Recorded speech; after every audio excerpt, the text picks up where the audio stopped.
First time I've ever done that. Okay, I'm going to go ahead and call to order the April 24th Board of Directors meeting for the Costa Mesa Sanitary District. And if everyone would please rise and join me in saluting the flag.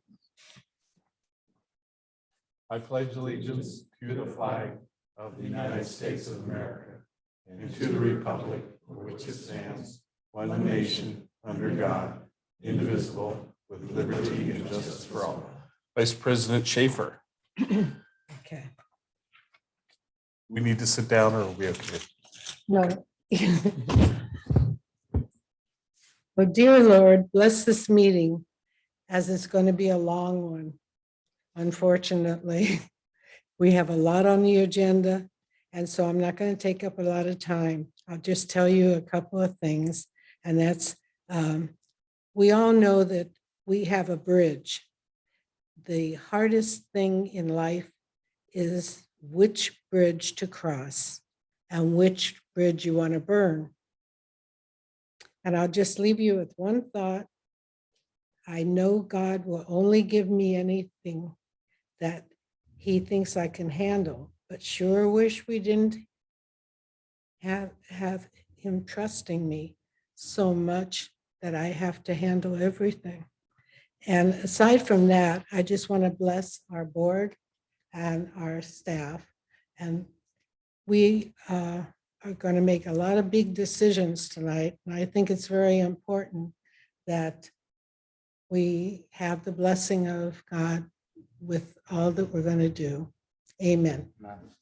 Yep. Okay, let's start burning bridges. All right. Roll call, Madam Clerk, please. Yes. Director Brett Eccles, Here. Vice Secretary Robert Uten, Here. Secretary Arthur Perry, Here. Vice President Arlene Schaefer, Here. President Mike Schaefer. I'm here. Thank you. Any late communications? No, Mr. President. Any ceremonial matters this evening? No, Mr. President. Thank you, Madam Clerk. Public comments. This is the time set aside for members of the audience to make comments on items within our jurisdiction that are not listed on the agenda. Is there anyone wishing to speak under public comments this evening? I did. I thought they were going to. That's why I was waiting. Okay, you're up. Stage over here. Good evening, everybody. I have two things. First thing, I wanted to say that CMSD did an amazing job at the Earth Day celebration at City Hall. Thanks to those two lovely ladies over there. And it's a great event and it teaches so many people so many good things that they need to know. And I'm super happy that the district participates in that. The second thing is I passed out an application to all of you to reapply for the Citizen Advisory Committee. And I realized that the current term limit of 3 consecutive terms of 2 years actually doesn't apply to me because I've served 3 terms, but the first one was only 1 year. So I'm giving you my application. I'm interested to continue serving. If tonight is not an appropriate time for you to look at my application and take any action, I would ask that you would consider it at your next study session, which I believe is the end of this month. And the reason I'm asking is because the Citizen Advisory Committee, if you were to decide to reappoint me, the Citizen Advisory Committee meets in May and an ad hoc committee that I'm on also meets in May. But if you no longer need my services as a committee member, then I would like to step away from that and make sure that those places are filled in before the meetings take place. And that's it. Thank you. Thank you. Any written public comments? Thank you. Then we have no public hearings this evening. So Scott, I'm going to go right to you. Item number 1 under the general managers. Consent calendar. Yeah, I was just testing you to make sure. Strike one. Consent calendar. I'll move for approval of the consent calendar as presented. I'll second. Discussion. All those in favor? Aye. Opposed? Motion to approve the consent calendar passes unanimous. Now there's no public hearings, and now Scott, I'll turn it over to you. Thank you, Mr. President. This item was discussed by the board on March 27th. The board directed staff to bring back the attendance records of the Citizens Advisory Committee, which is before you on your staff report. Also, staff made some changes to the policy, to admin policy number 60, based on public comment that was received on March 27th. So staff is available to answer any questions you may have, and we are recommending that the board consider approving the proposed amendment to administrative policy number 60 pertaining to the Citizens Advisory Committee. Okay, I'll just make a quick comment about, thank you for the attendance report. I'm the one that asked for that. There are a couple glaring examples of folks that haven't made meetings. What is the process for reaching out to them? Do we leave that up to CAC, or do we, the staff or the board have to do that? In the past, we would notify the CAC members in writing, either by email or by official letter, hoping they would respond to us. If they don't respond to us, or if they have no more desire to serve on the committee, then we bring that back to the board for their resignation, and then reappoint that position, make it open again. There are two in particular that we probably need to do that with. Yes. And I'd encourage you guys to do that so that we can have some continuity with the rest of the CSC. Anybody else? So if I understand correctly, the change to the existing policy red line, basically where every CAC member would still serve at the pleasure of the board, but we would eliminate the 3 consecutive 2-year term limits, correct? That's correct. That's the change. And then with that, will we still review every 2 year or every year because it's staggered? So it's not like we have, let's just say there's someone that's absent, blah, blah, for whatever reason, maybe we want to reconsider that. We won't have to wait. It's just every year we will review anyone whose term is up. They can still reapply for multiple terms. That is correct. Thank you. Thank you. The other comment I had was, I'm sure it's in here. I probably skipped over it. We had, when we first started the CAC, we made it mandatory for them to attend a board meeting. Mm. And I think we need to reiterate or reinforce to CAC that there's very few of them have attended board meetings. Maybe they're virtual.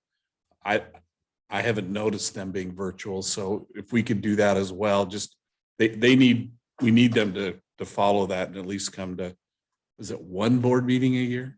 Right? I don't know how tough that is for them, but we need to reinforce that. We should have them raise their hand if they're a CSA board meeting. Are you a There's member? 2 here. 2? Yeah. Okay. But just as a side, the 2 that are here regularly, and we appreciate that. It just, Yeah. there's a lot of, I'm looking through that list of the members. I've seen their names, but I couldn't tell you if I know a face if they walked in. Yeah. Okay. Anything else on this item? I would move to approve the amended changes. I'll second that. Okay, discussion, anybody else? Bob? Does this deal with term limits? I don't see a red line process. It's on the staff report attachment. They redlined eliminating the 3 consecutive 2 years. So now it just reads, I haven't found that yet, but I agree with that. And I'll call for the question. All those in favor? Yes. I, Yes. Opposed? Motion to accept the changes passes unanimous then. Okay, Scott? Thank you, Mr. President. Next item is to consider creating an ad hoc committee to discuss term limits for board of directors. This was requested by the board at last board meeting. So the recommendation is to create an ad hoc committee to discuss creating a policy for term limits for the board of directors and to appoint 2 board members to serve on that committee. Okay, I know we've had some discussion over the years with this item or things of this nature. So I'm going to open it up to the board for comments. Go ahead, Brett. I talked about this a year ago and then our last board meeting. I think it's important at the very least we do create this ad hoc committee to study the issue and based on those findings along with staff and things, bring that back to the board and see what options make sense to me. I want to see what other special districts do. We generally have a pretty good idea about the local governance and the state and feds and all that, but take all the facts, look at it. I feel strongly that any elected or position and even volunteer positions need to have some sort of term limit. So I do feel strong and I would hope we would pass an ad hoc committee and I would, if we did, I would love to be a part of that ad hoc committee, but that's what I have now. Bob? Oh, Um, I'm afraid you're going to appoint me. I'll nominate Brett and Bob for the two Okay. board members. Okay, What I would like to do before we take an action, and I have no problem with Bob and Brett. I think that those are two good choices. You get what you wish for sometimes, or sometimes you get what you don't wish for. And I think it's an issue that it's come before the board one time, probably 2010, 11, 12. And I think it's time to take a look at it again. what I would ask before, what I would ask before we do this is that I would like to go ahead and get this ad hoc committee going. But what I'm going to ask that we do, one of the things was, and I'm not sure why it's under alternative actions, but it says consider adopting 2 citizens advisory committee members to the ad hoc committee, which I don't have a problem with. But what I'm going to ask that when we do this ad hoc committee is I want the ad hoc committee and staff to meet first. I would like parameters, experience. I'd like all of the factors that are involved with term limits to be discussed with our 2 board members and staff.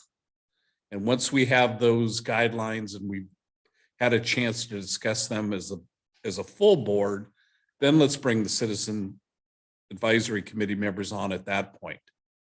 Okay.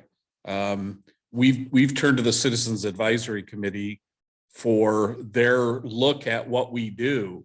And I think if we go into this together, it may be a little confusing. So I really would encourage us to do just the ad hoc committee members from the board and staff first.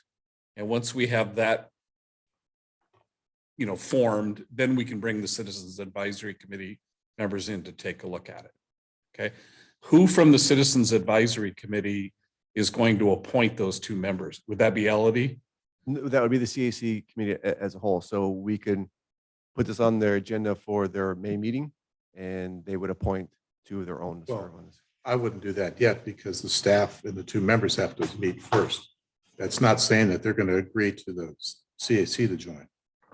Well, sure, we can do that too. Well, I think they can at least appoint them in May and then we tell the CAC that those appointees won't be participating until the ad hoc committee meets several times and flushes out the guidelines and then they bring them back and then they bring them in. So at least you just get the appointments out of the way. That was my. I don't have a problem with making those appointments in May because they won't meet again for Right.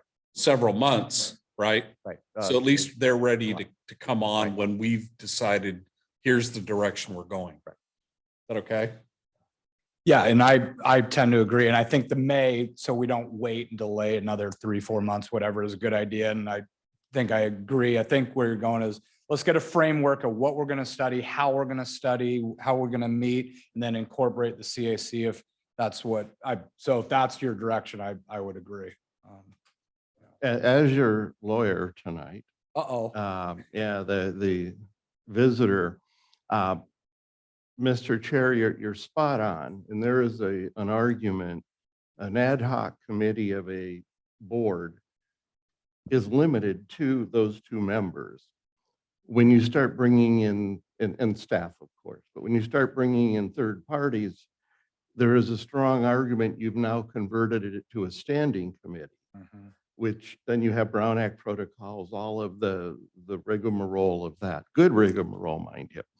But truly, as you've described, having the two board members and staff, I'll say, prepare the package, if whatever it is, and then having the CAC people give some input rather than be part of the drafting, the creation of it, truly is the right way for you to go. That's what I was referring to too.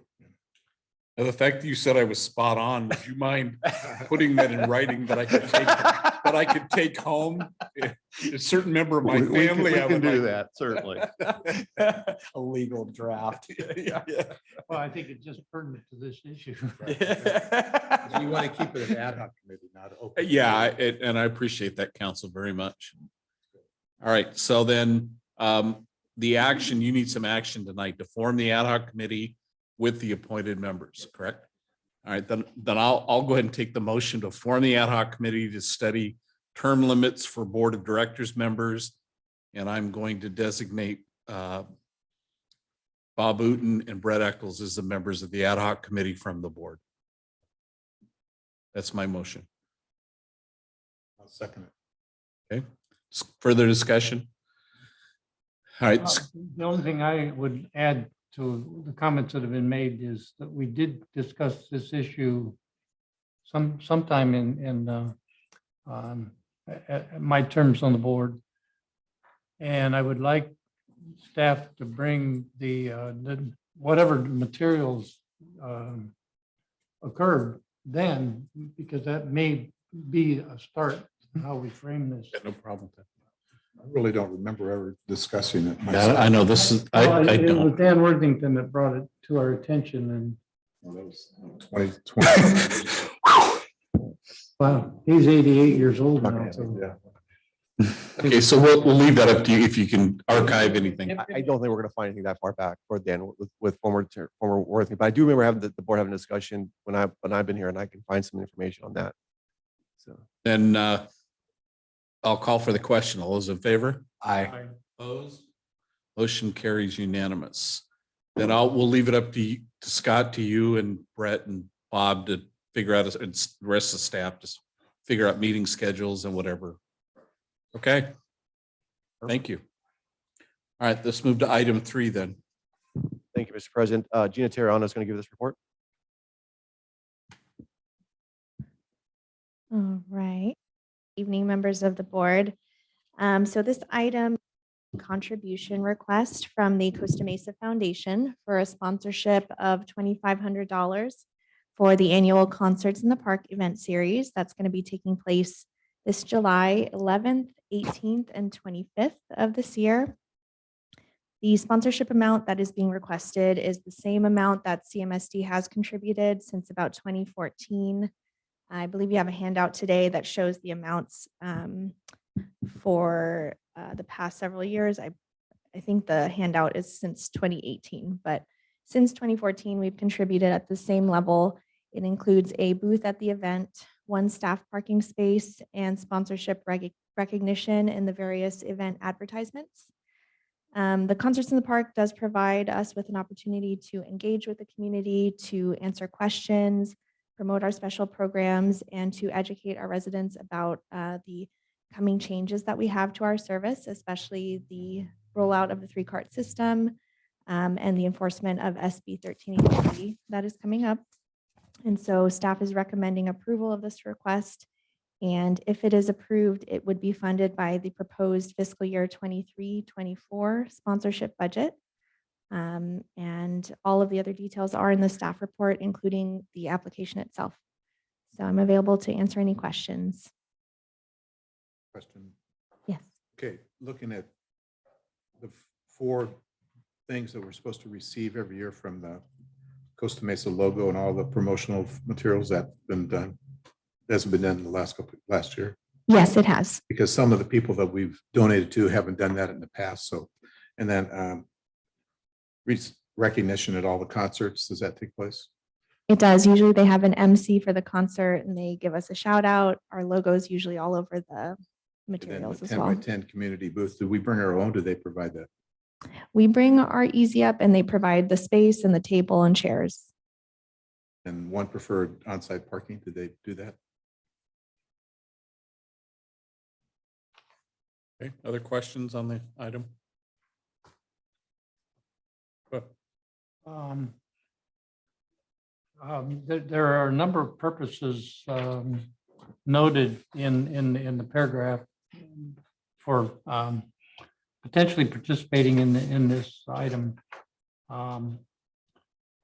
It says additionally, district staff can use this opportunity to educate residents about upcoming transition to the curbside system. I would like to see a cart that three carts that demonstrate exactly what the residents will hopefully be seeing at their curbside. And I would encourage whatever we can provide visually for the residents, because I think this is the biggest transition that the residents will see in our future. And so not only would I like to see the carts, but I'd like to see staff have material and not a 4-page handout about the plan, but something that they can look at and simply see where we're going with this process, not have to look through our whole plan. It'll take a little bit of work to prepare that, but I think it's exactly the same things that the staff and the board will need when we have the meetings. So this is an entry into those. Mike? Begin to prepare the materials now. That'll make and have it visually so that it'll stand out. And then I think that'll generate a lot of questions from staff about how many carts are going to get and what the 3 main carts will look like. So if we're going to have 2 green carts, a blue cart, and a black cart, or whatever, I'd like to have that whole thing, there and available and visible for the public to see what we expect them to have. And If you'd like me to be there with a demonstration on how to cut cardboard, I'll be more than happy. Arlene, you had something. Okay. I agree with you. But at the same time, we always have a booth there. Time to utilize that booth to be able to have all this equipment there. And I know we just finished having the Earth Days at City Hall, and it was really well attended. And so something like Concert in the Park would be the same thing, where there'd be a big attendance, and it's a great opportunity for us to have our carts and explain things, and for some of us as board members to show up, because at that time, we can answer questions too, as well as the staff. I think it'll be educational for the board as well as hopefully the public. Because there's a lot of stuff going on in that 3-cart system. Yeah, I think your point about, and you guys know this better than we do, with the task ahead of us with 1383 and this rollout, every opportunity we have to talk to people about the new cart is going to be valuable. And so I'm going to support this. Go ahead, Brett. So following on Director Uten, I mean, a picture or something is worth 1,000 words. Just bring 3 carts and put them at the canopy booth. Yeah. I mean, people walk, here are your 3 carts. It's like, so I would suggest some CRR can give us 3 carts, put them out there, and they could be utilized during the event too. So I think first we have to address, I mean, it's certainly a community-wide educational thing. It gives us exposure. So I would move that we approve this donation and because it does promote our education and our visibility. I'll second it. Before I take a vote, I did want to ask if anybody from the public wanted to comment on this item. Okay, seeing no one, then I'll call for the question. All those in favor? Aye. Opposed? Motion to donate $2,500 unanimously passed. Okay. Let's talk about giving more money away. Item 4. Yeah, thank you, Mr. President. I'll be doing the staff report. So before you is a contribution program eligibility application from Trellis. That's the organization that organizes the very successful Love Coast on May 20th of this year, which is coincidentally the same day as our composting event. But I think that's going to tie in nicely so people from that event can come to the composting event and get some free composting. According to Trellis, one of the largest expenses at the event are dump fees, particularly when it comes to green waste and sod and green waste materials. And so staff believes that awarding $1,000 to Trellis for Love Costa Mesa Day to help pay for that, the dump fees or any other expenses related to that. That's as long as it's regarding to recycling, will benefit the event, the organization, and it will move our purpose. So staff is recommending contributing $1,000 to sponsor the Love Costa Mesa Day event on May 20th. And then you make a finding that this contribution will increase district visibility and promote the district purpose of recycling, diverting organics away from the landfills.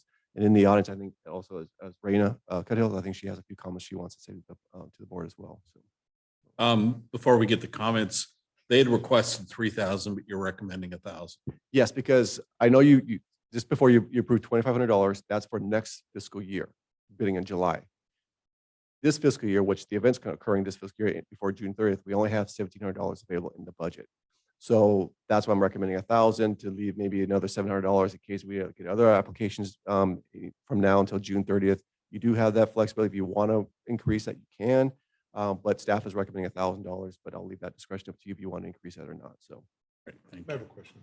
Is that 1,000 just for the trash or whatever they're going to need to pick up? Is that the only thing they can use it for? I'll leave that up to the Raina. She can probably explain more what others they use. But as long as it's related to recycling or meaning or purpose, they can use it for something else as well. That's one. Okay, then the Yeah. second thing, Raina, I know the event goes in the morning and then they go to City Hall at what time? Does it? Why don't you go ahead and come on up to the microphone? Hi, everyone.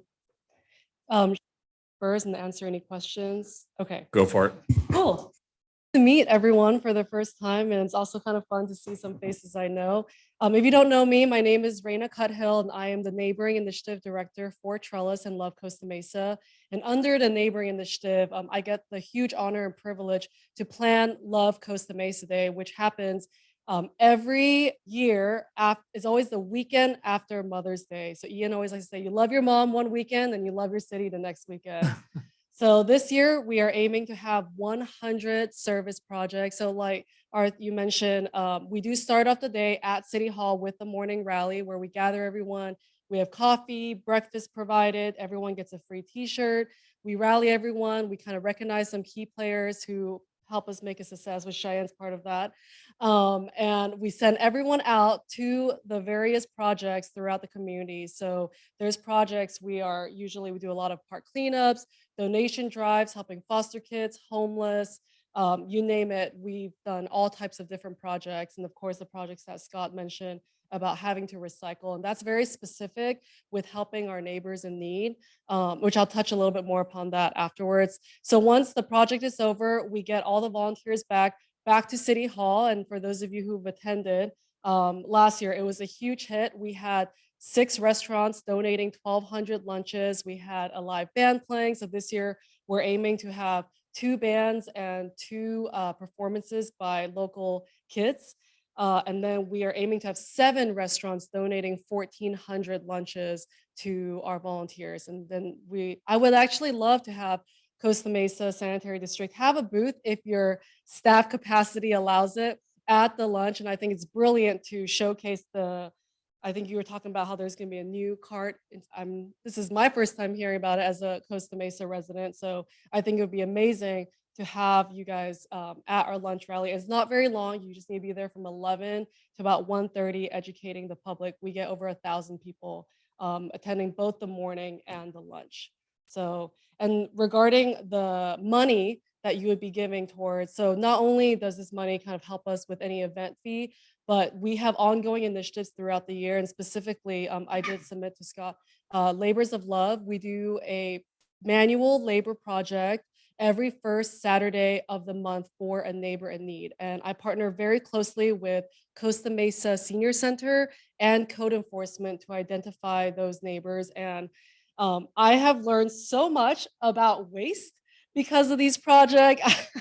I'm kind of like shocked at how much I know about the different things you can't dump and you can dump in different dumpsters and dump fee. And, you know, this is fascinating to me. And so this is our first year. We started last April, and we're able to run this program from a CBDG grant we got from the city of Costa Mesa. And so the money we receive from city of Costa Mesa is not nearly enough to help all the residents that we've been getting calls from. And so I'm seeking outside resources to continue meeting more needs in our community. So that's what some of what Scott was alluding to. Any questions? Well, you have 100 projects in mind. Can you give me a flavor of what they might be?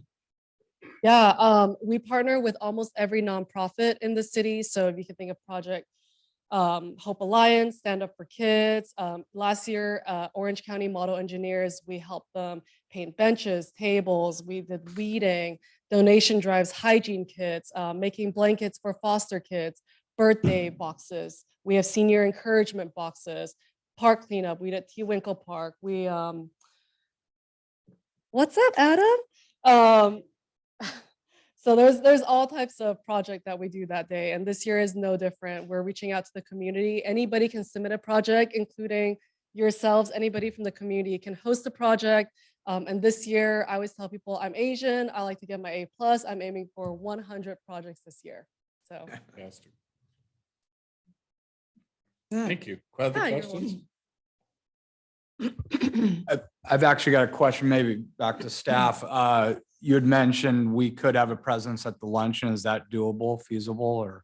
It's gonna be tough because that's our composting event. That's true. Okay.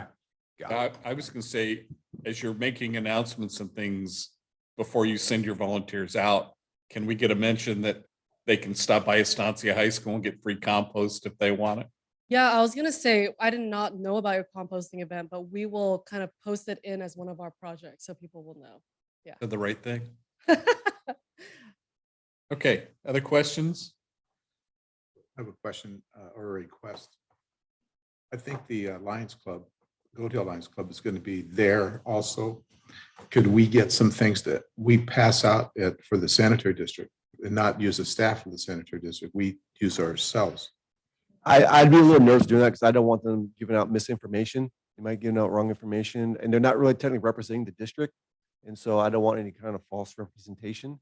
So I was thinking more items, not. yeah, but people's gonna ask questions and they might not be able to answer those questions. They might give them the wrong information. I don't feel comfortable doing that.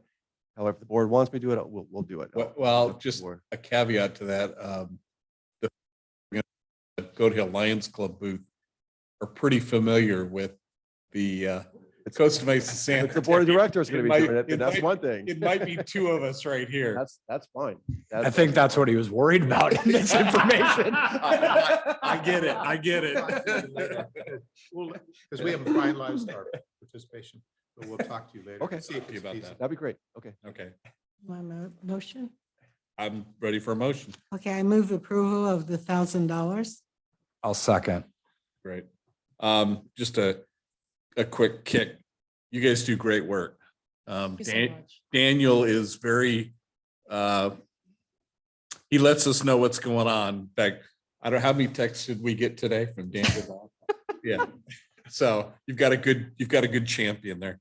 Daniel is an absolutely incredible human Uh, being I get to work with. So I can't believe, I think I was young once and I didn't have that much energy, so keep him around.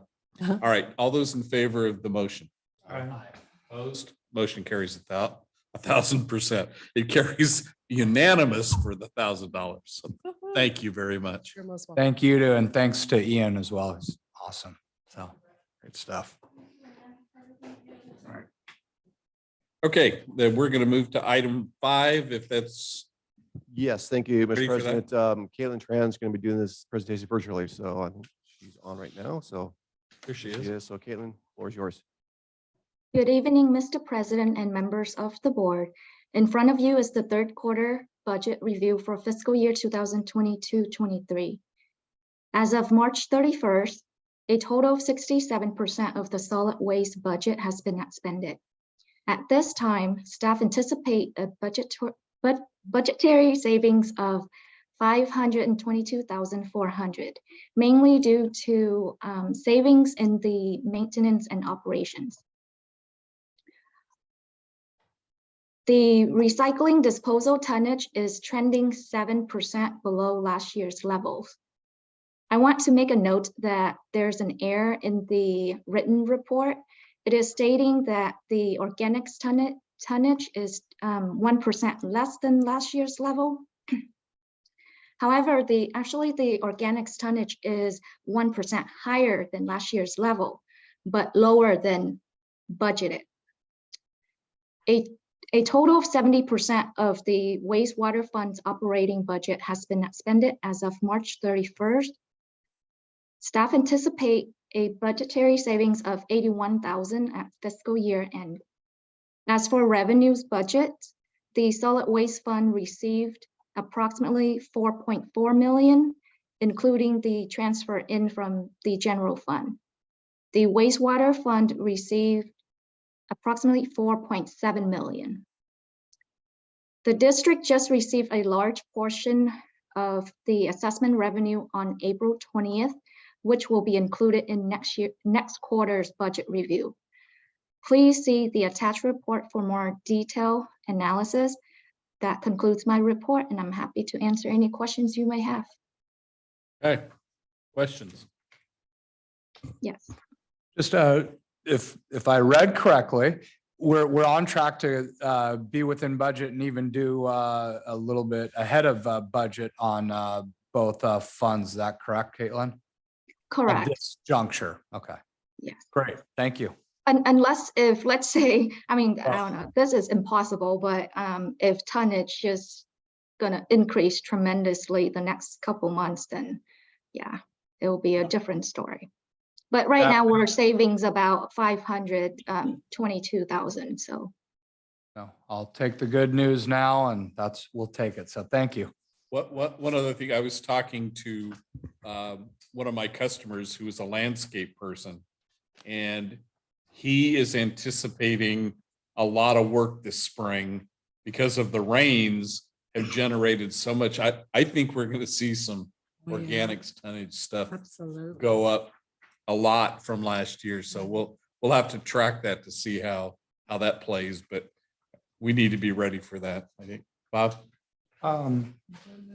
The revenue is pretty substantial, and I think that's because of let me ask Caitlin, that's because of the fee, the first of 2 years, 17% increase in fees, which tended to be about $8 a year for a resident.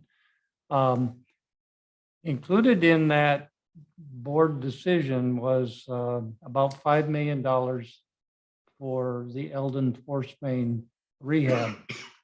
And I would like to, I don't know if it's feasible or necessary, but I would like to see that $5 million set aside, I'm sure Mark knows that, but my goal is to keep that $5 million for when we eventually face 8 or 9 million, whatever the Eldon Force Main is. And I don't know how to do that, but When you say set aside, do you mean putting it into the revenue or? it's revenue now, and I want it to be available when we face what the final cost of that Eldon Force Main is. We're getting substantial revenue up front, and we have a 5-year, I think we have a 5-year rate increase. So it was 17%, 17%, 0, 0, 0. I just want to make sure that $5 million is around, when 2 or 3 years from now, we will have to decide how to acquire the other money needed probably for the Eldon Force Main. I know there's a lot of staff's been doing a lot of work on getting some help with Eldon and whether it be from other governmental agencies or not, I tend to agree with what you're saying.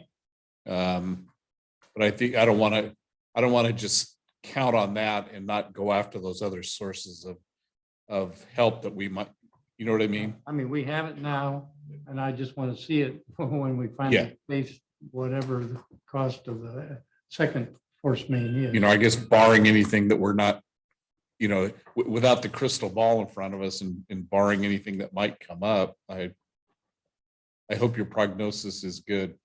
It usually is. Scott, do you have any comments on what Bob? I said? think Mark did. Mark does. No, I mean, that's okay, Mark. We know what you're talking about, Vice Secretary, and the goal is to get that fund back up to $5 million in a couple of years. No, not the asset management fund.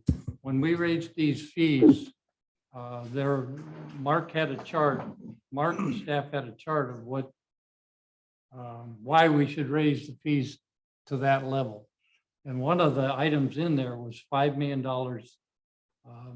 I think at the time it was $5 million for the Eldon Force Main. The reason we needed to raise the fees to the level we did. I'll be, Talking about the asset management program. and I'd be happy to bring that back at the next study session or the next board meeting. I don't recall what the exact number was, but it was over a 2 or 3 year period. I can't remember which years the outlay was, but I will bring that back, or I'll work with our general manager to bring that to the board. Okay, thank you, Mark. Hey, Caitlin, Thank you. you're familiar with what Director Uten is talking about? I do. I believe I understand. Okay. All right. Does that work, Bob? Yeah. Great. Anybody else? Anything else for Caitlin? Thank you, Caitlin. Always appreciate the hard work for you and your staff, Caitlin. Thank you. Thank you. All right. Anything else on item 5, Scott? No, Mr. President. Okay. Then let's go to item 6 in the strategic plan progress report. Thank you, Mr. President. Nothing really to report here. Just as our standard quarterly meeting gives the board an update on where we are on our strategic plan. Staff's available to answer any questions you may have. Any questions on the strategic plan? A lot of positive stuff in there, Scott, so thank you. A lot of progressive stuff, maybe I should say instead. Okay.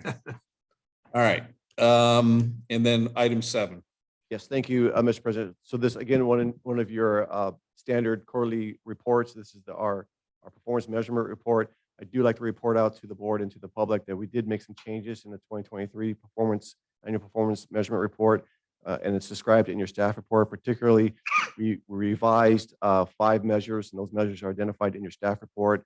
We also added 5 new measures that we're going to be tracking the data and evaluating the outcome of those measures. And again, those measures are described in your staff report.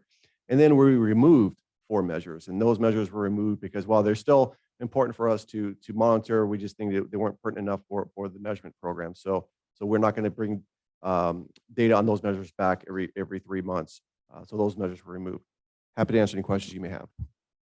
I'm not sure this is where the situation that's going on down the street on Paularino. Yes. There was no spill involved. with it. No, and Mark our district engineer will describe more about that Yeah. in the engineer's report, but no, there was no spill. Okay.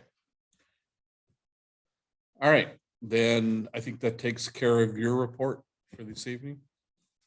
Engineers report. Mr. Esker. Thank you, Mr. President, Board of Directors. Just want to say that we currently have 4 projects under construction. We have 3 projects bidding and 3 currently under design. Let's 309 City Manhole Project. It's almost done. So good news is I'm going to say all but 3 manholes along Wilson are now available for Steve Cano and the wastewater staff to access to conduct cleaning. And so we're almost done with that project. One of the manholes got delayed because I needed to provide a 36-inch diameter manhole for the harbor pump station. And it took me a bit to get one from the provider. Brick manhole project, now that Wilson is basically available to us, that contractor can go out and measure the manhole frame and cover, or the manholes themselves, and then order the materials in order to do the brick rehabilitation or rehabilitation of the brick manholes. The West Bluff 3330 West Bluff Pump Station, it's currently bidding. This past month, I did meet with the homeowners associations. We talked to them about the work that we're going to done, particularly in lieu that I need to remove a very large eucalyptus tree. I thought we were going to have to do a little song and dance, but it turns out they have methodically been removing eucalyptus trees from their property. So they were very glad to hear that we had to remove it for our project because they didn't want to spend money on removing the tree. So I think we're doing them a favor, and we need it to get rid of it because of our project and the work that we're going to be adding over there. The 342 HQ landscaping project is also out to bid. Unfortunately, I had to delay the bid opening because of some issues that had come up with the city, particularly regarding trees. We worked through most of the issues. And as Scott may have mentioned, I can't remember if it was during the last study session or the last board meeting, but Edison is going to pay to remove the 4 eucalyptus. We believe they're going to pay to remove, and they will remove the 4 eucalyptus trees along Red Hill. Unfortunately, the city has decided that we need to get approval from them and the Parks and Rec, I believe it is, to remove the 2 trees along Paularino. So the landscape architect is currently working with the city to advise me on what exactly steps do we need, what forms do I fill out, and how much money do we have to pay? Because it looks like the city is asking for $500 a tree to have them removed.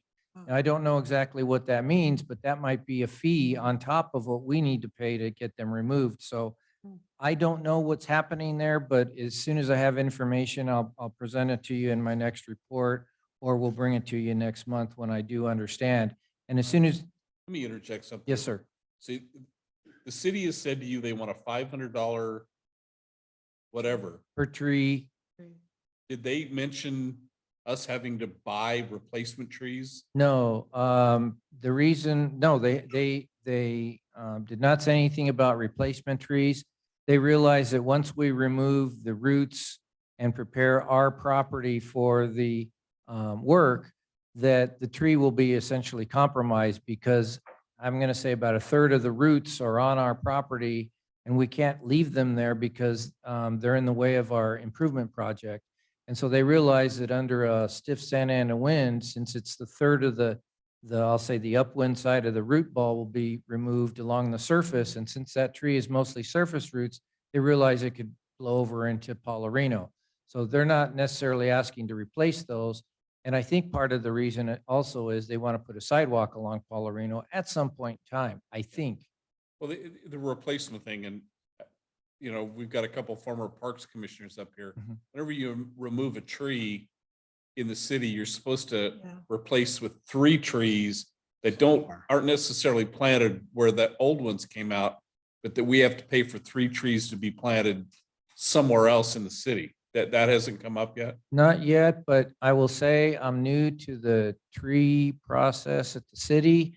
I've asked our design consultant to figure out what's going on, because I'm a little, be honest with you, I'm a little confused with the process, what we have to do, what the $500 per tree goes for, whether they're, because those 2 trees are going to be about $1,200 a piece to remove them. Go ahead. So I would make a recommendation. You've got 2 former commissioners. It hasn't changed that much. And so instead of, if city staff is hanging on to their 500 per, I would recommend we appeal it directly to the Parks and Rec Commission of the city. Well, one of the things I understand is that once we apply, we pay the funds, we have to go before, I think it's the Parks Commission. Right. And so I would imagine if we're going before them, we could, I suspect, or maybe you could advise me and the general manager, maybe that's the time to request an appeal. We appeal it right now. The minute, do not pay $1 until we appeal. Okay. Will do. Okay, go ahead. I'm sorry Um, to interrupt. I've got some urgent work that has popped up. I mentioned last month to you that we opened Red Hill. We made an award. Fortunately, instead of the 60,000, 75,000 that we thought, that project what came in, we have a new contractor on board that I've never worked with them before. They bid $44,000 to replace 20 feet of sewer line in Red Hill at Baker. So that's good news. I think we're paying less than what and RBH had estimated that project cost to be. So that's good news. And I'm glad we got a new contractor, because if he's doing real good work, I'd love to have him in our house to do other project for us. American Sewer, it's a grade 5 dig replacement. We have a pipe that basically fails, and it's developing a sinkhole underneath it. And we're about ready to go out to bid, except for some conflicts. And I mentioned that I think that I was going to do some CCTV work in the city system because there was a lot of confusion about as-bills. Turns out that the record drawings and as-built information and utility information city has was not even close to being correct. Their pipe was not replaced. It's an old pipe. It is completely failed. So in addition, our pipes failed, their pipes fail, and we have to do the work at the same time. The city has agreed. They've requested that we run the project. They've agreed to a $7,600 fee for RBH to prepare the design for their pipeline. They had advised that they think their work will cost about $20,000 to replace two 21-inch diameter storm drain culverts. I shared with them our experience on Baker here, and I told them that just 20 feet of 8-inch pipe was about $44,000. And based on our estimates, we think their work's going to be closer to $120,000. I don't think the city engineer really liked that price, but their pipe has failed. The entire street is starting to sink on, I'll say, their side of the street. So it's a much larger sinkhole than even ours was. So they've got an issue, and their and our issue need to be solved together and built at the same time. So we're going to take the lead. We're going to coordinate it, and the city will be reimbursing us for design fees and construction fees. Haven't sent the design over for their review and signature yet, but that will probably be forthcoming later this week or early next week. I'm going to say that we'll probably get this out to bid in May, and we will probably make an award sometime, I'm hoping at the June board meeting. Last project that I've triaged, but with what happened in Paularino Avenue, I've kind of put it on the back burner temporarily, and that's our Adams number 138303 sewer. It's actually the sewer pipe that crosses Adams close to the Santa Ana River. We have a failure about 2 feet from our manhole just before the sewer pipe goes into our Adams pump station there. We think we have a joint that's separated, deflected, and we find that rags and materials are getting caught on that. And then, so it's now a hot spot, and our wastewater crew probably have to clean that more frequently than once a year. So anyway, that's something that we're paying attention to until we can make an urgent repair of that particular pipeline. The last thing I want to say is that we did have rainfall in March, and it was on average about 2 inches of rainfall over our service area. That March 15th storm created inflow of about 1.8%. I believe our general manager may have mentioned it in his letter or his report that he had submitted. I do want to say that I had an error in our calculations. It was an acreage error that when I took over the calculations from RBH and the old Rob Hamer's calculations, I missed the acreage of the Eldon pump station. And I think what had happened was RBH had been doing the calculation as it was for the last 30 years. And at one point in time, Irvine Pump Station and Eldon Pump Station They would pump separately into the force main and then discharge to our OC sanitation. At one point, we found it advantageous to add that storm drainage or that sewage into the Eldon sewage. And so now we had to combine the acreage. What I found was the Eldon acreage is so large that my error was, I was overstating the inflow by about 2 times. So if I reported a 2% inflow, it was closer to 1%. So that's good news. I guess I was very conservative in my calculation, but I did fix the calculations for the January and February storms. So the good news is there's not as much inflow as I thought. I will say though, I still need to find the inflow that is what's going on with Eldon, because I think that is our biggest issue that we have now. That concludes my report. I'm available for any questions you may have. I have a question back to number 17. At the liaison meeting, the city is going to be repaving from Royal Palm all the way down past our pump station this year. Which 17, you know, on Adams. Oh. Adams Avenue. Does that affect us at all? It will. I don't know how I can get that done any faster. We're already doing many urgent projects, but when, do you know when they said they would start that project? I think he's doing it this year, isn't he, Scott? It's this year, because I asked about, because they were supposed to reconstruct, you know, the lighting and everything else underground, but that's going to take place later in like a couple of years. But they're going to have to repave Adams because it's so bad. Knowing our city, it'll start just as school starts back up in September. But Mark's project is an emergency repair and it should be done. I know, I agree, but I'm Yeah. just saying, I wanted you to be aware that they're going to be repaving Yeah. those. Well, absolutely. I'll have to discuss this with our general manager and see how this falls and figure out where we can find some money to move this project forward sooner and faster. Thought I'd Thank let you. know. So in the sewer world, what happened up in Long Beach this last week? Did they have was that a major thing in Downey that something went wrong? Do you know?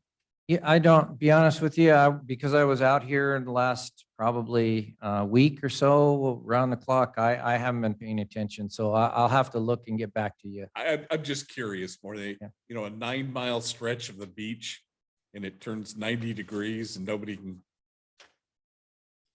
Yeah, things can happen, I guess I'm gonna say. I don't know. And until I know more, that's all I'll say. Don't expend any energy. I'm just, you know, the news reports were all these people at the beach and they couldn't go in the water, but they were going in the water anyway. So, You know, I will say that our agency did an emergency repair on Monrovia Avenue about 3 months ago. Was it, Scott? I hired a contractor to do a point repair because our nozzle actually went in, dropped into a hole in the bottom of the pipeline and we couldn't retrieve it out. So the staff left the nozzle in our 8-inch pipeline, and Steve Cano, wastewater superintendent, hired a firm that had a robot that actually went into the pipeline and eventually, it took a little while, but they eventually retrieved that nozzle and took it out of the pipe. And then we went in, the engineering department went in and lined the thing to keep any issues from occurring. But, you know, that could happen. It happened to us. I imagine, you know, it could have happened to them if it was a much larger pipeline, like they got let's say a kite stuck or something in the pipe during cleaning. I can see how that can cause a very large spill. interesting. So, thanks, Mark. Any other questions for the engineer? All right. Mr. Davis, I think you're up next. We don't need to go through that. Sorry, Mark, I'm trying to get ahead of myself. That's okay, Mr. President. As long as I get your approval, I'm happy to go sit down. But I do wanna provide you with a lot of pictures today and tell you what's going on, because many of you probably, this was all kind of a rush thing over the last week or 10 days. But I'll say when it rains, it pours, although it doesn't look like it's raining out there in the morning. But I'm here asking you again for a second time to provide me with some funding to deal with an emergency that popped up. And I will be recommending here in just a little bit that you ratify the district's declaration of an emergency on the 335 sewer siphon Phase 2 rehab project. And after conferring with the GM about what was going on out there, he contacted our board president, and we indeed declared an emergency. And so I'll be asking you to ratify that, and then I will be asking you for some emergency funding. So I guess I'm going to the asset fund well for a second time this year. So please consider my plea for help here.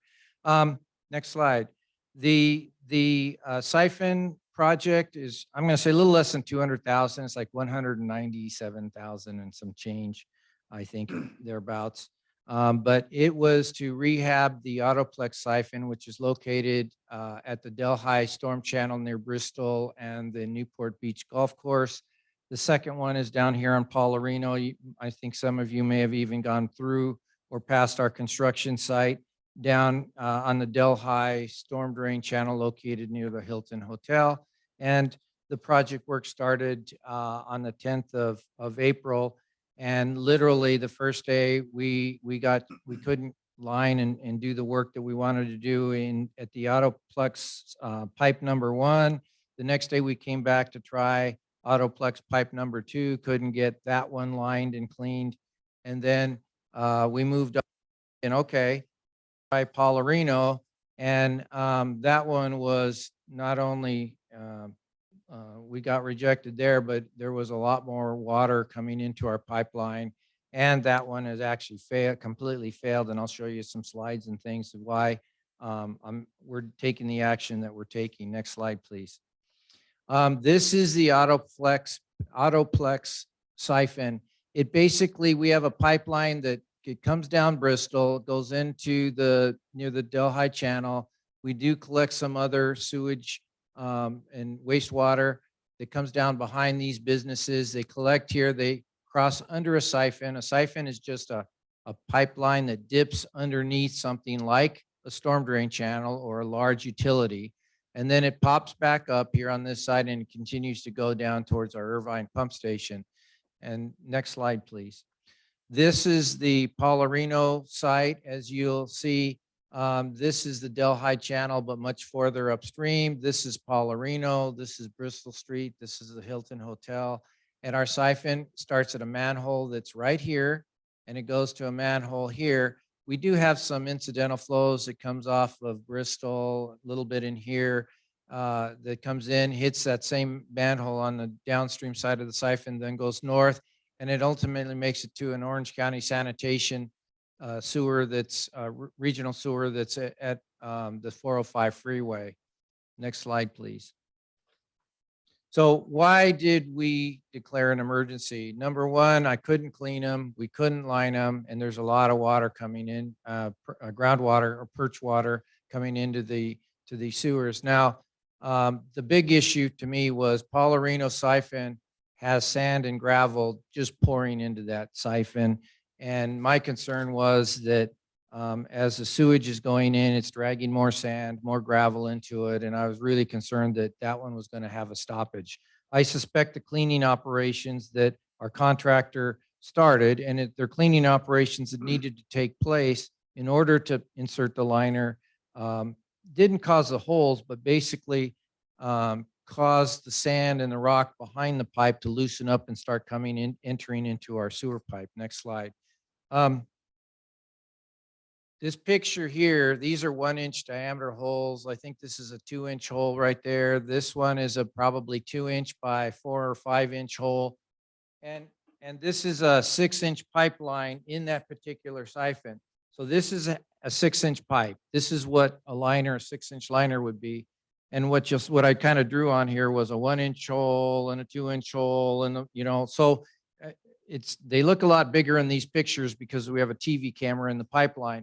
But this is just one portion of the pipe that basically was pocked full of these types of things. And you think, well, 1 or 2-inch hole, but in a 6-inch pipe, it takes up quite a bit of the wall of the pipeline. Next slide, please.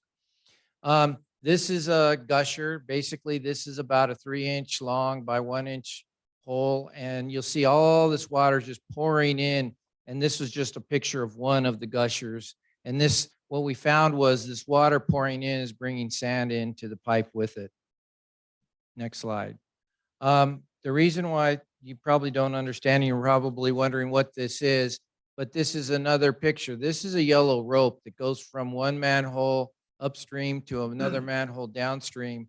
This is the top of the pipe. This is the 3 o'clock position. All this right here looks like water. It's all sand. So our pipe is a little bit less than half filled with sand at this point in time. Why is the rope in there? What they do is they bring hoses, cameras and nozzles, and they use that line to bring the equipment back and forth. They have a camera on this one. I believe this tether happens to be on the camera. And so that way, if we have to in an emergency retrieve the camera, you can bring it out if the camera cable breaks. But Saturday the 15th, I spent most of the day out working with Performance Pipeline Technology, who's a sub to In Situ Form. And it took us most of the day to get the sand out of this pipeline before I felt like we could put it back in service. So at that, knowing that this was going on, I chatted with our general manager, and that's what got the situation started. Next slide.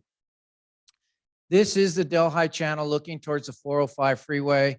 You'll notice the water, every joint is leaking. Well, what that tells me is the perch water, which is rainwater that's percolated into the ground, some people call it groundwater, is now leaking out of this channel. Now, the interesting thing is I took this picture a week or so ago, and you'll see that a lot of these have started to dry up. But what we found is the water is still right at or below the concrete slab here. So that makes it about 2-3 feet above the top of our pipe, and that's why we can't do the work that we need to do. This is just a picture I took of our construction site. We've got loaders, dump trucks. This is a big drill rig tower that we used to prepare 4 wells that we installed over the last, I'm going to say 3 or 4 days. Next slide. This is a picture what we thought when we were talking with GCI, our prime, and then Griffin Dewatering Contractor, which is one of the larger dewatering contractors in California. We were chatting with them, and the price tag they gave us assumed, for example, that we'll just go through 4 to 6 inches of pavement. Well, when we get out there with the drill rig, we find, lo and behold, that like in this spot here, there's 18 inches of asphalt. I don't know why the city put 18 inches of asphalt down on the ground, but perhaps they had problems with the underlying soil or something. So we had to wait for Penhall to come out, and this saw blade, for example, is probably about 4 foot or so, maybe a little more in diameter. So that gives you an inkling of how deep into the pavement we're cutting with the saw equipment. So that was on Thursday. Next slide, please. Go ahead. Skip to the next. There you go. When we're done saw cutting, we remove the asphalt and we basically put sand back into it, just so that in case at night or something happens, we don't get anybody falling into a 18-inch deep, 24-inch hole. If a car strays through, drunk driver, who knows what, they're not landing into this thing. So we fill it full of sand over the evening. Next slide. This is a drill rig up close. It looks like a big excavator, but instead of having a backhoe, rake on it, it's got a drill rig mounted to the front of it. We need a dumpster to put all the water into. We need a loader to help slide this thing back and forth. And then we also need a water truck, because there's a lot of water that'll go in this hole via this pipeline here. There's a chemical, once we hit groundwater, there's a chemical we have to add so that the sand doesn't continue to slough in the hole. And so I don't know if it's got a polymer in it, but they call it heavy grout or heavy water. And what they do is they use that to keep the water level up in there so they can remove the soil to make a hole to put the well casing in. Next slide, please. And go ahead and touch the slide. He's taking the head and he's gonna put it into the well hole. He's dropping it down.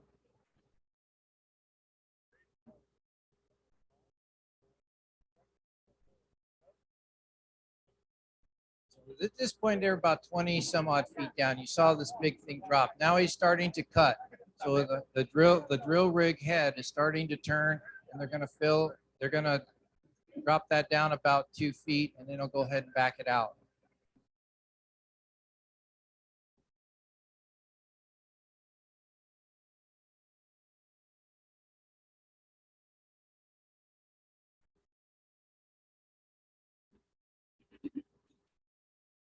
It's nice that the traffic slows down to be careful. Yeah, you would not believe. Thursday, I was in the work area, and this was before they got the equipment, and I almost got hit because somebody decided this was a traffic lane. Now he's pulling the head back out, and he's gonna take it over to the bin. That's about a 2 foot deep head, auger head right there. They're gonna turn a lever, and then they'll dump the load.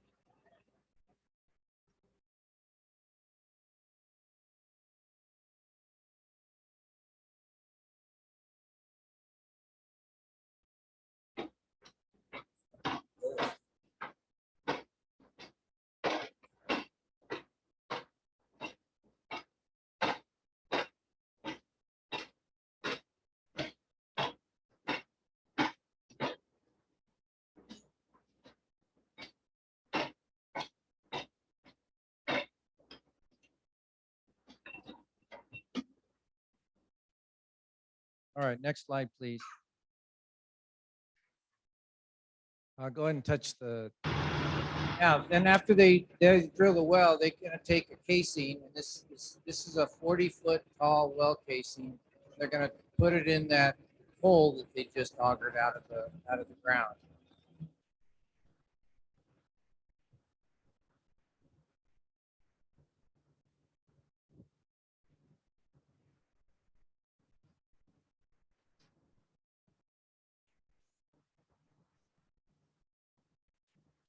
See the spoils? All this is groundwater and sandy. Turns out it's great soil for putting in injection for groundwater removal wells.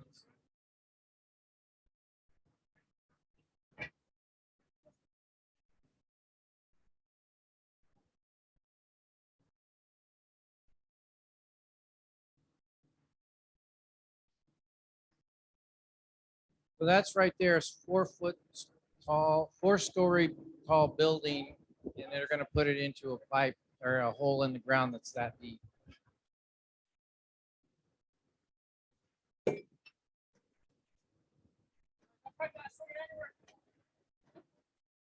Now that's the hole right there.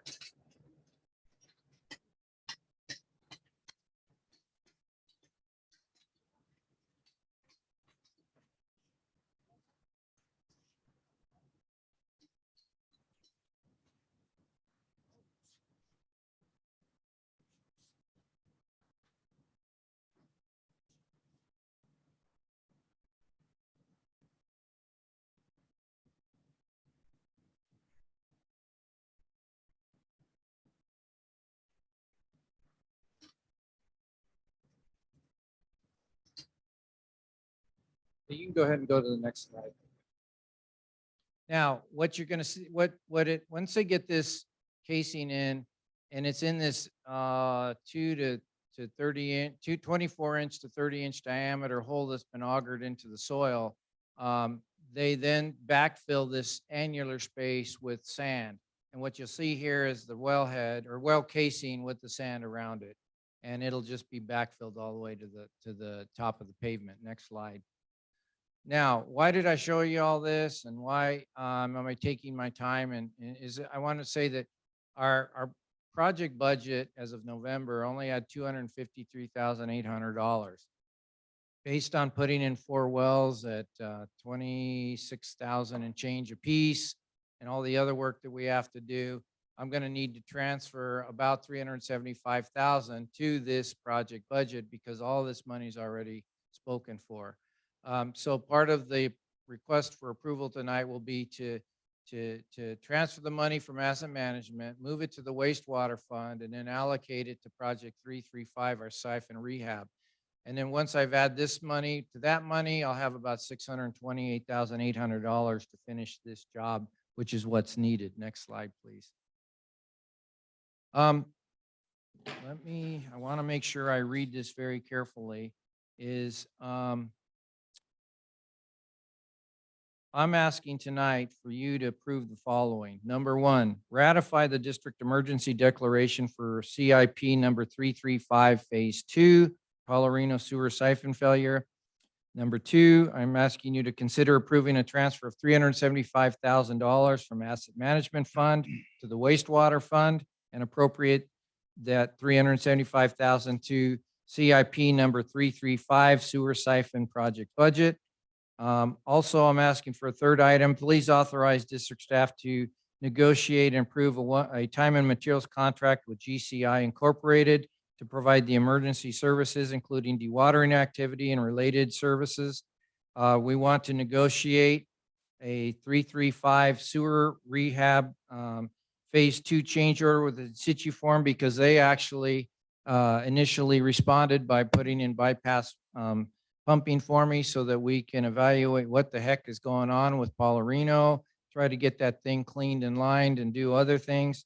And so I need to pay them for that because they babysat that bypass pumping, because what I didn't want was an empty pipe that, a pipe full of sewage leaking into the groundwater. So we had asked them to do that. And then, so basically negotiate the change order with in situ form for the initial emergency activities and pipeline damage assessment activities. And then I want to bring the GCI contract, incorporated contract and in situ form technologies LLC change order to the May 23 Board of Directors meeting for ratification. The reason I took the time to read that is because I guess we have to have certain language. I need you to allow us to do certain things, and it'll be coming back to you next month for ratification and approval, and I'd be happy to provide any detail. Now, while we're estimating the project, this emergency work to cost $300 and some odd thousand, it could be less, it could be a little bit more, because I really don't know how bad that pipe is, and we haven't had time to put a television camera in Paularino siphon. But I will say we got the water wells started Saturday night. This morning, when we showed up at the site, the water had dropped from 23 feet down to below the well, at or below the well casing. So now the wells are just jockeying on and off as the water builds up and fills up the well casing. So we went from pumping about 1,000 gallons of water every minute to now we're about 65 gallons a minute now that we've got the water, the groundwater level under control. Our plan is to have performance pipeline technology in situ form sub come out Tuesday evening, Wednesday morning, stick their television camera in. Wednesday morning, we will start the 24-hour cleaning and lining operations. And by Thursday morning at 6 a.m., we should be complete with the emergency repair. And then GCI Thursday afternoon and Friday will disassemble and we will move off the job site and give the street back to the city. So we'll have to coordinate that with the city inspector, make sure that they come and look at all of the issues that we have. But I still don't know the exact number. I'm hoping it comes in less. And I know that RBH has had their inspector on site for me. They've been keeping a log of how many people, who's on the job site.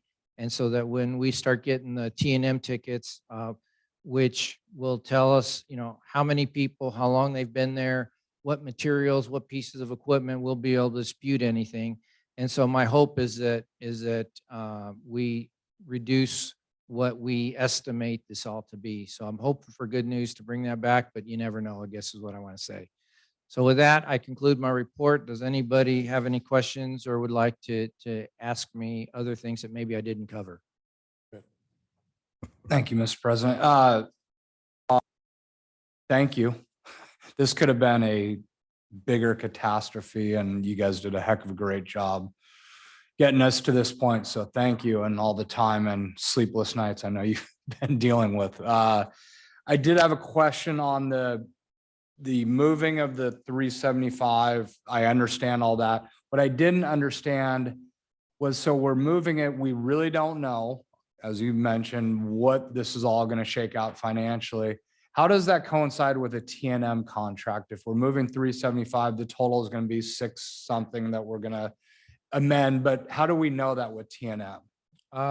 We don't, and that's why I'm hedging my bet and telling you it may be more, might be less. But what I did do is I met with RBH and I met with GCI contractors. We met with Griffin. We asked Griffin, since it was going to take them 3 or 4 days to mobilize materials and equipment, we asked them, could you give us a ballpark number? Their Okay. ballpark number came in around, I want to say 150 or something like that.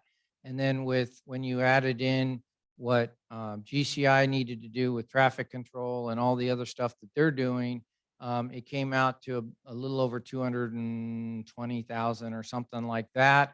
I know how much time in situ form, who has a contract for $198,000.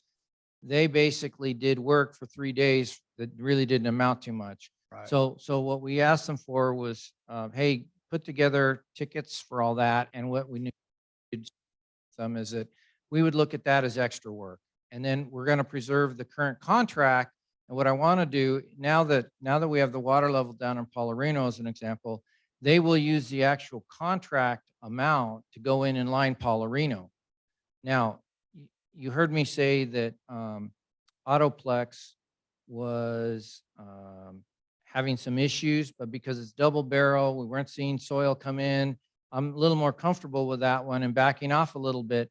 But RBH and I were kind of studying what can we do, how could we get that project completed. And what we found was, we think there's a spare pipe that was built when we built the original, well, not the original, but when we put the new siphon in, when the county widened the storm drain, the Delhi Channel, we believe that there's a third pipe underground. And so I'm going to probably pay about 10 grand to knock out those plugs. And if they're in there, we're going to use one of the liners that we already are going to have to pay for, because they wetted up the liner with resin.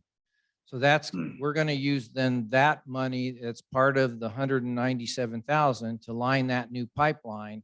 And then I will sandbag and somehow make, so the 2 pipes that are damaged, we're going to use those for emergency overflow only. And that way I got all the sewage going into a new pipe over there. I don't think I have to do that one under an emergency, but that's why didn't talk too much about that. But we do have some other plans. Now, so I got estimates from in situ form. I have some, I'll say rough order estimates from Griffin and GCI. And that's where I think I'm very comfortable with the 375, but I can't tell you it's going to be exactly 375. So there is some unknown on this whole thing. Yeah, no, and that leads me to my second question. If it comes in higher, because there's an unknown, what's the next step for another emergency transfer? I mean. Yes, I would, in May, when I come back to have you ratify, we'll be done. I'll have all the numbers. I can work with our general manager to inform our board chair. If we're a couple of dollars over 375, no, I'm not too worried about it. If it's, I'll say, make up a number, worst case 300,000, which it won't be.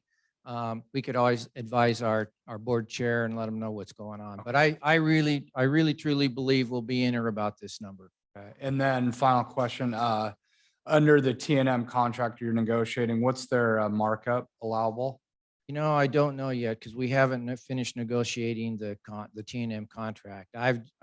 Because I was worried about wastewater exfiltration, and in fact, I will say, based on the lawsuit that we won against the NGO, and based on where the new SSSWDR state of California regulations are going, exfiltration is now an issue, or it's going to be an issue. And so our general manager and I talked about this, and we felt that with the potential on Paularino to be completely plug that pipe and spill and exfiltration, we moved forward with this project as an emergency. So. All right. Okay. Thank you. You. Talk a little bit about, maybe Scott, you can chime in. When we had our conversation the other day about the ancillary issues with the hotel and that's all. I'm happy to discuss that. What our board president is talking about is, I started work, when was it? The 12th, I think it was the 12th of April out here on Paularino. And we were trying to clean the sewer and the work. And this was about 10 o'clock in the morning. And the general manager from the hotel came out and basically was saying that we had to shut down our job and was filing basically a complaint because he felt like we're making too much noise. He subsequently called the mayor, who called our general manager, and that got that whole process started. Well, the reason I will own this because back about 9 months ago, I did the exact same job right behind the hotel. Middle of the night, we cleaned it, did the 24-hour operations like we need to, no complaint, no nothing. And so I didn't think I had to go specifically talk to the hotel. I was mistaken. So No, you weren't. well, I think that in hindsight, I think I should have gone and spoken to the hotel. And in fact, I prepared notices and I went to each and every business along Paularino just to advise them that we were going to be out in the street for several days. And I think the deadline that I gave the districts was this coming Friday, which I think we will be able to hit, quite frankly, very easily. So that's what was going on. And I did notify all the businesses, including the Asian market and the 7-Eleven, which were very impacted because of traffic having restricted left turns. They all have to go into the alley to get in there rather than the main entrance, because that's right where we're set up. So, you know, but we did go back, follow up, and did all the notifications. I mean, in the interest of public safety and expediency, you did what needed to be done. And I'm not going to fault you personally for not going in and telling the Hilton, sorry, your guests might get a little uncomfortable. Had to be done. I mean, what are we going to do? Well, I learned a lot about Yeah, I'm that. sure you did. And I appreciate that, I Mark. guess would be really upset with a sewage coming through. Yeah, the alternative ain't so good. I don't know, Scott, did you want to add anything to that? Okay. Mark, have you got the groundwater below the? Yes, yes. The well casing is 40 feet deep. We think right now the contractor has estimated that the water level is now at about 38 feet down below the surface. Our pipe is somewhere around 26. So we've dried up what we think we've dried it enough, but until in situ form goes out with Performance Pipeline, we won't exactly know, but right now it looks like we've dried everything up. And so they'll be able to clean line and get this thing back in service, I'll knock on wood, by 6 a.m. Thursday morning. Good All right. job. Yeah. Can we get him a little helmet that says PIO on it? Yeah, I have a PIO and I'm Yeah, glad to yeah, have her help yeah. me. Trust me. Yeah, I know. All In right. fact, I have an assistant PIO, I think. She does a great job too, sending updates to the city. So thank you, Gina and Nolani, for helping out. Thank you all for a team effort. Anything else, sir? Not unless the board has anything else. We didn't make a motion. I'll ask for public comment if there's anyone from the public.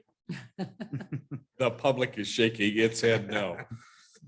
Okay. I'll move 1, 2, and 3 as explained. I'll second it. Other discussion? All those in favor? I Opposed? Aye. Motion carries unanimous. If you ever want to sell ice cubes to Eskimos, you can do it. Just bring your PowerPoint people. Not a very good salesman, Mr. President. You did a good job, all of you. Thank you. Okay, now can I go to Mark Davis? It's all yours, Thanks, Mark. Mr. President, board members, this is your quarterly review of your investment portfolio. The Dow today closed up 66. Date, it's up 728. Last time we spoke, it was still down year to date, so it's kind of a nice change. So it's up 2.2% calendar year to date. In March, the Fed raised interest rates another 1/4 point, and they're anticipating that when they meet next week in the beginning of May, or actually the week after, beginning of May, that there'll be another a 1/4% increase. And those rates are kind of already built into the market that we're seeing out there today. Inflation, average inflation through March is at 5.8%. All of 2022, we were at 8%. So it's coming down. The increase in interest rates is having a positive impact on inflation, but it's still a ways to go where the Fed wants the target inflation rate to be. Your portfolio is earning 1.85% at March 31st. We did have 2 activities. We had one negotiable CD that matured in March. It was a 3-year CD. It was earning 1.3%, and we were able to reinvest that into a Freddie Mac 2 3/4 year, and it's earning 5.27%. The short-term rates are continuing to outperform our portfolio because we're in a buy and hold philosophy. We don't churn the portfolio. We don't sell investments. We purchase at that time, and your philosophy has been to hold those investments until maturity. A quick update on Class. We are now at 1.3 million invested in Class. Their total in portfolio under investment is 401 million. When we started back in October, when we invested, they were at 156 million. So they've added 250 million in portfolio to their investments. The daily rate on our Class investment is 4.98%. So it's performing really well. So with that, I'm What was available that? for any questions. you may What was have. that interest rate we were getting on that? I couldn't hear you. 4.98 daily rate. It's really I'd tough. love to have that daily rate. We got to talk later. Yeah, I was thinking the same thing. It's really tough to be relieved that inflation's not at 8%, it's now at 5.8. Yeah, I mean, really. Thank you, Mark. Any questions for Mark? This is an action item. Yeah. We need a motion to approve the quarterly financial investment report. Move for approval. Second. We have a motion, and a second discussion. All those in favor? Aye. Opposed? Motion carries unanimous. Thanks, Mark. Okay, Counselor, anything for us this evening? A risky question. sir. Yeah. Charging by the minute. on But, that. Can we have Alan back? I promised Alan I wouldn't, so I will defer, sir, back to your control. Thank you. Thanks for being with us tonight. Alan's off playing and you have to go to work. I don't get it. That's okay. When he's gone, we loot his office. There you go. All right. Local meetings. Bob? The Orange County Sand District, the most major thing that's happened recently was last Friday was the GWS dedication to raise their potential output from 100 million a day to 130 million gallons a day. That's been a little bit of a process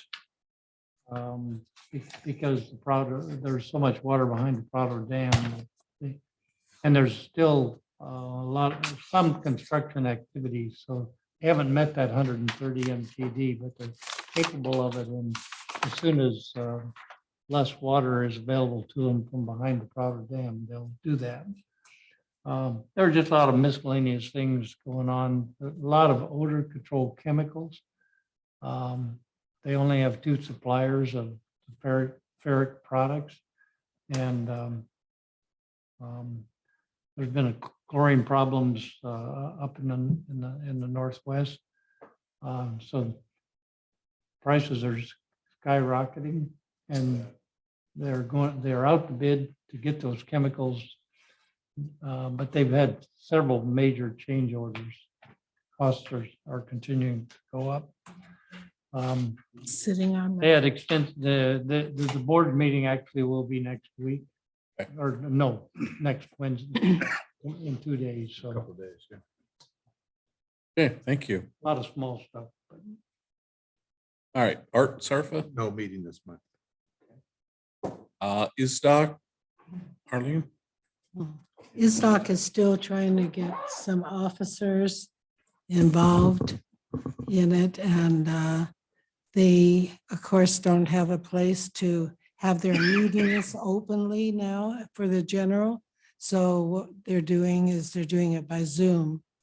And so that's the way it is. So it's this Thursday is the Zoom. Yeah. For anyone who's interested. And then on, check one. We'll go on to CSDA. Okay, so CSDA, the nominations are open now for anybody for the awards. It's till May 1st. So they, you know, if you have anybody you want to nominate as far as either staff or board, anybody. I noticed that last time they hardly had anybody for chapters, and then they didn't have many for board members either, which is interesting. So you say I got it by default because nobody No, else no, applied? that's not how you got. I paid them. No. Yeah, it's even better. No, okay, strike that. Anyway, the Southern District, I'm running for that. And so I have one person who's running against me. And it'll be in a little while though. That's another Orange County person too, right? Yes, yes. And this is for the southern area. So anyway, we'll see what happens. And then what else? Oh, then legislation days is on May 16th and 17th. And I'll probably go up on the 15th, and Gina is going to go too. Good. So that's great.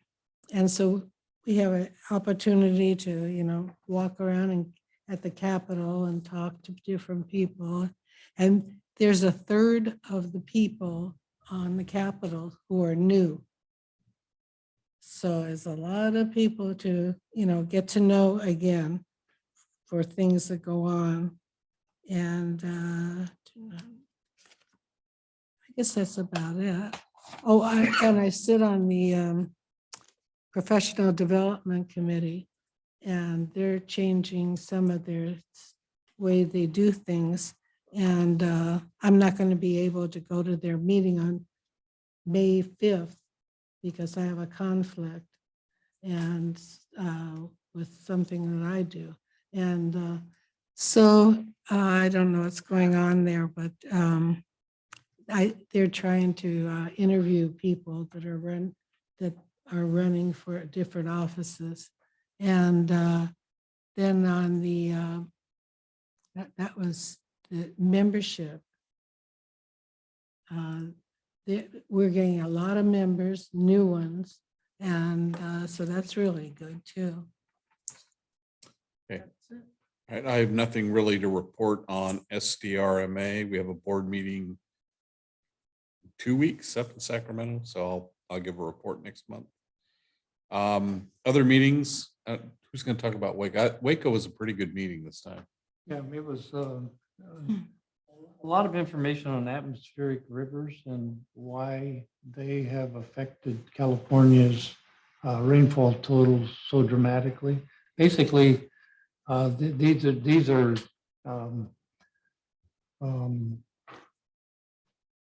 water laden streams in the air that are coming across, and they normally are up in the northwest. For some reason, they've shifted down to come across California, mainly Northern California. But in fact, we're probably 200+% of our normal rainfall. So it was an interesting thing.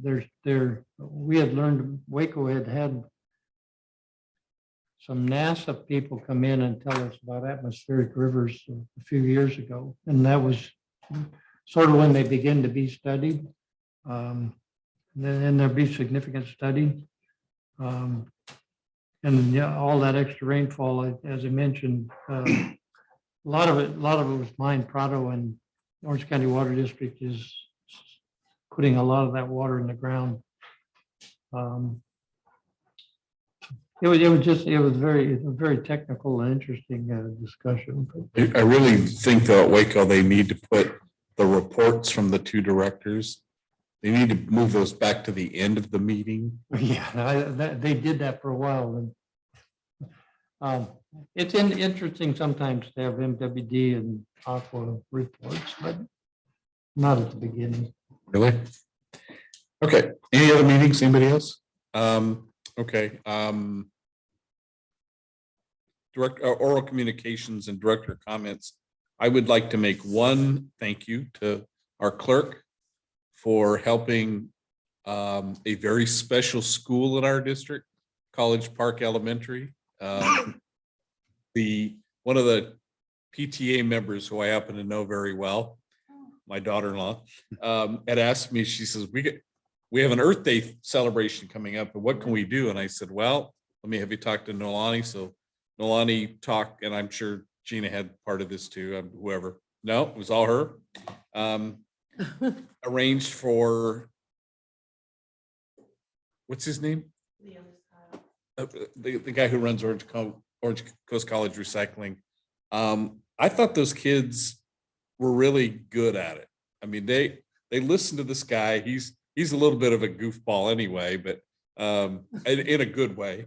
The only problem is he was supposed to come to College Park Elementary, right?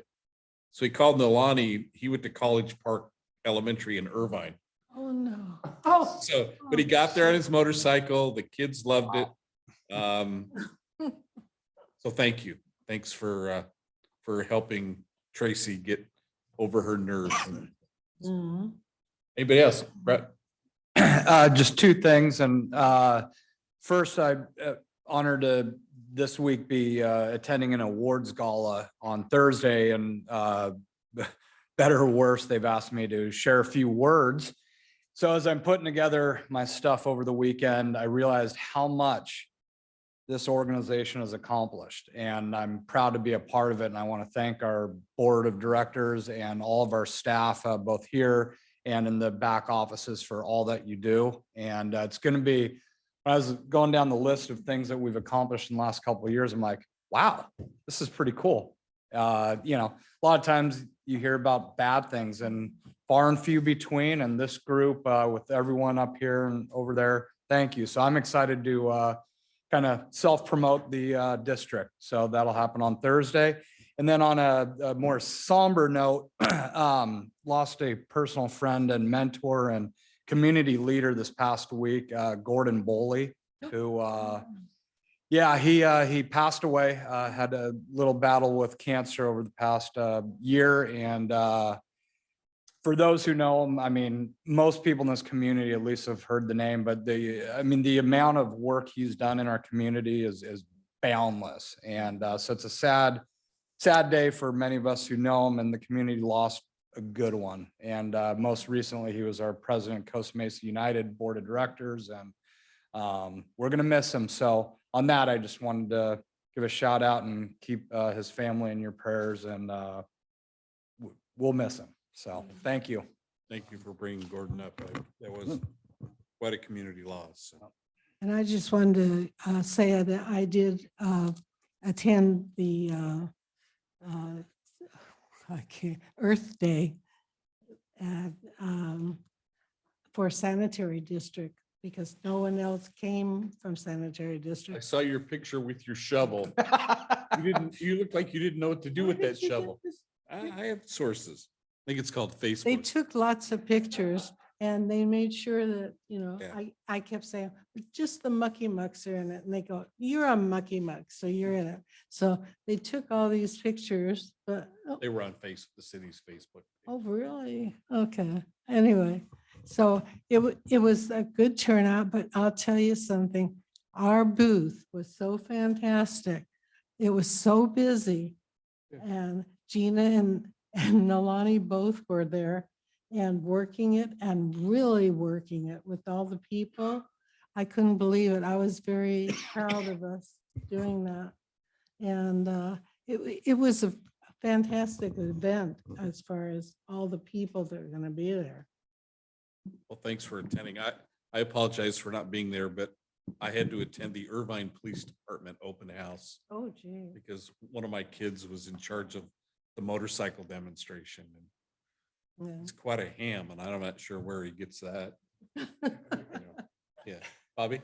I'm a director for the Orange County Sand District, and Todd, I'm wondering if you or staff or Mike Valier, what I'm going to ask them to do a 1383 update in the near future.